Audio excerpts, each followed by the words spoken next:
Atlanta, Georgia, Canada. I don't know. What's happening? Well, here's two conflicting things that are being said from the same city in Atlanta, Georgia. Check it out.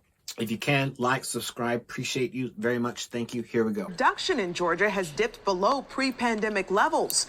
Now, thousands of workers in film, TV, and surrounding industries are scrambling to find jobs. Fox 5's Christopher King is live in Midtown tonight. He spoke with some of those workers. Christopher, I imagine they're concerned.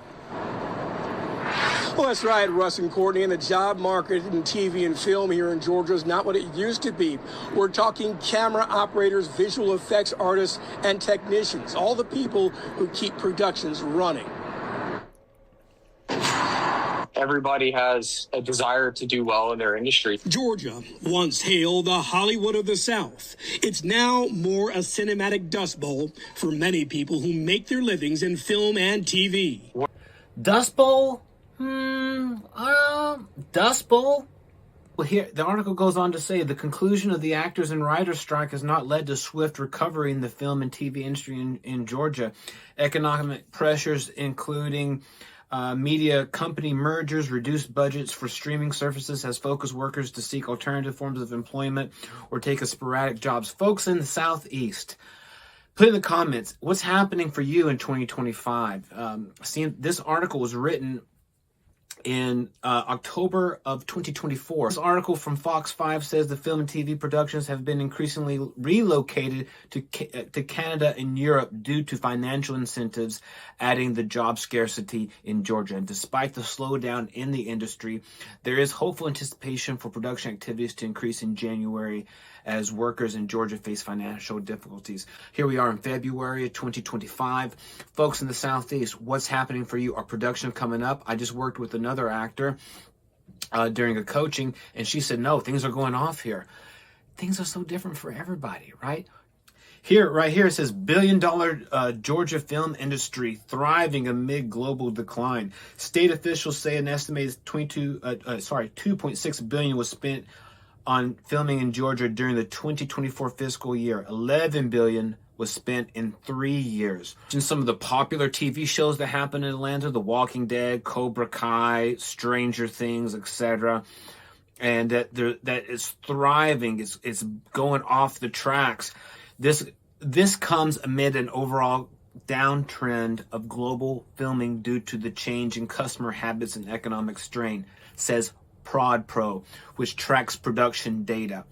A lot is said that we still haven't recovered, not only pre-pandemic, but even before the strikes as well, we're still down. But this article goes on to say, hey, Georgia has all these packages, the Southeast has all these packages, and it goes on to look at all the things that are filming right here. Here's what is currently filming. I see things on here from scripted shows to unscripted shows on here that are filming on there. This looks like a lot for this currently filming, and this was done in December. So which one is true? Which one? I don't know. What are we doing? What is happening? The previous video, check it out if you haven't. I mentioned the top 9 places, the top 5 places, but I mentioned 9 of where production's going, where production's happening. The U.S. was not in the top 5.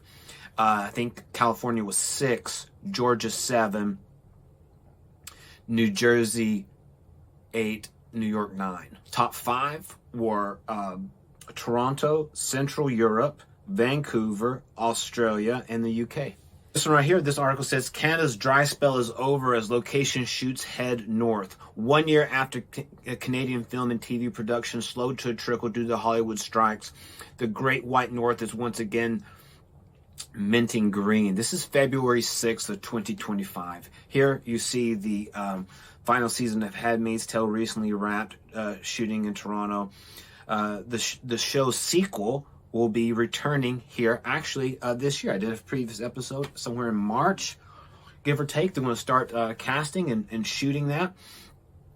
This article goes on to say after the 2023 Hollywood writers and actors strike and budget crunch that followed, the industry shock that was felt throughout Los Angeles extended all the way to Canada, specifically Ontario and British Columbia, Toronto and Vancouver. It was done, although we know things have been kind of slow going. As mentioned, this is in front of and behind the camera. The news article we just played was talking about folks primarily behind the camera. Thorne Stone, president and CEO of Ontario Creates, says despite all the uncertainty, it does seem to be trickling along very well at the moment.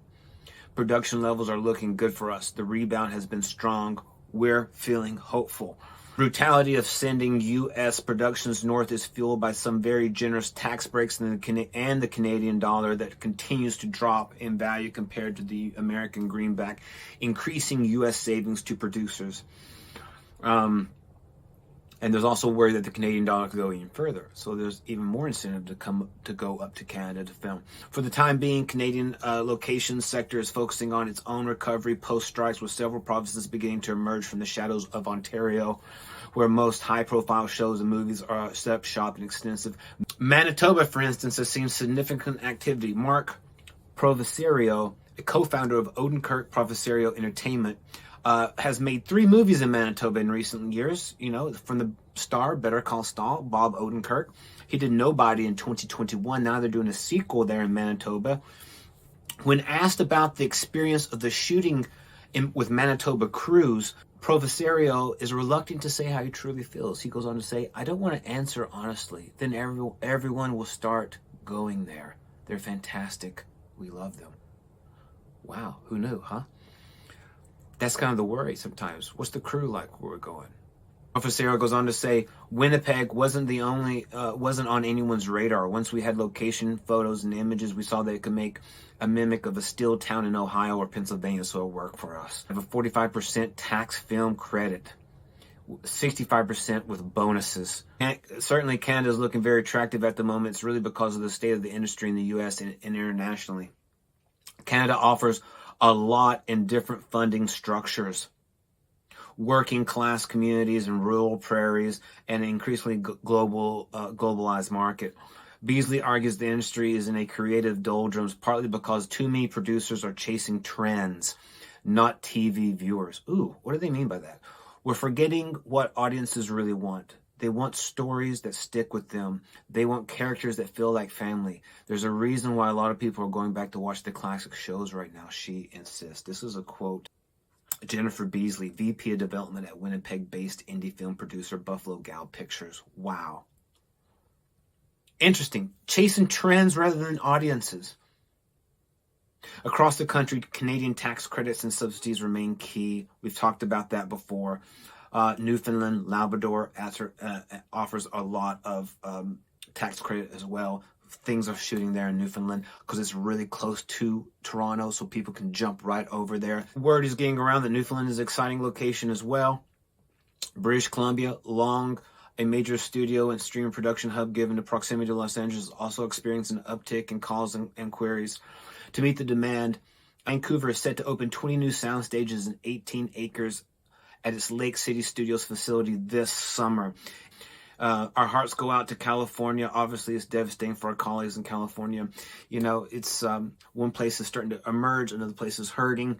Come on, what kind of heart do you have if you're like, yeah, I hope they go down? No, nobody wants. I want everybody to be able to create and make things and prosper with their talents and skills. The strong Ontario pipeline for major studio series is underlined by Hulu's The Handmaid's Tale just having wrapped its final season shoot in Toronto, and much of the series' creative and cast goes directly onto the sequel, The Testament.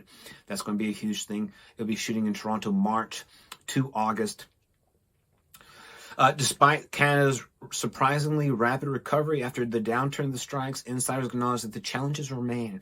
The hyper-competitive location business has become even more crowded, with countries all over the planet boosting incentives and tax breaks to lure lucrative Hollywood productions to their shores. UK, Eastern Europe, as we mentioned in a previous video. Check it out. But Canadian industry players feel confident that the major studios and streamers can come here to their locations in Canada in the long run. So there you go, folks. Southeast Atlanta, Georgia, what's happening there? You tell me if you're in that in that area. And also, here is Canada. It used to be just the two of us. Just the two of us. Now it's also Central Europe and UK, globally, as it said. All right, hang in there. Do what you love. Thanks for watching. Like, subscribe. Appreciate you. Thank you.